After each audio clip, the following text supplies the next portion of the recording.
Menikmati libur akhir pekan kemarin, Bupati Andi Seto Gadista Asapa bersama komunitas sepeda Sinjai dan beberapa pimpinan OPD menghabiskan waktunya dengan bersepeda.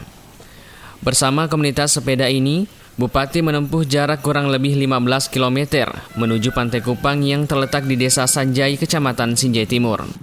Bupati Andi Seto yang didampingi Sekda Akbar Mumin ini mengatakan, selain menikmati waktu luangnya, kegiatan bersepeda ini juga untuk melihat kondisi langsung wisata Pantai Ujung Kupang yang rencananya akan menjadi pusat pelaksanaan pesta adat Marim Pasalo Oktober nanti. Hari kita lagi santai-santai istirahat wisata. Hari ini itu kita dapat kenal dari Pak Desa mulai untuk melihat dan bersantai di Ujung Kupang.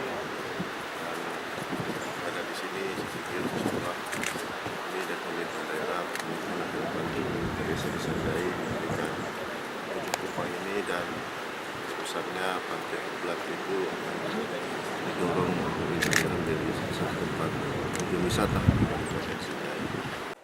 Melihat kedatangan Bupati Sinjai ini, Kepala Desa Sanjai, Muhammad Arsal mengaku sangat senang. Hal ini mengingat kedatangan Bupati ini menjadi dorongan tersendiri bagi pemerintah desa dalam meningkatkan potensi desanya. Pantai Ujung Kupang ini adalah suatu bentuk dorongan terus kepada kami sebagai pemerintah dan masyarakat Desa Sanjai bagaimana melihat situasi perlestarian di Desa Sanjai ini.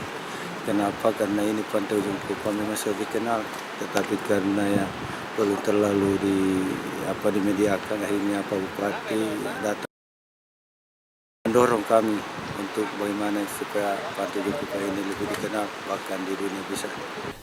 Kedepan rencananya Pemkab dan pemerintah Desa Sanjai akan bersinergi mengembangkan tempat wisata ini karena dinilai memiliki daya tarik tersendiri. Zakaria Ridwan, Sinjai TV.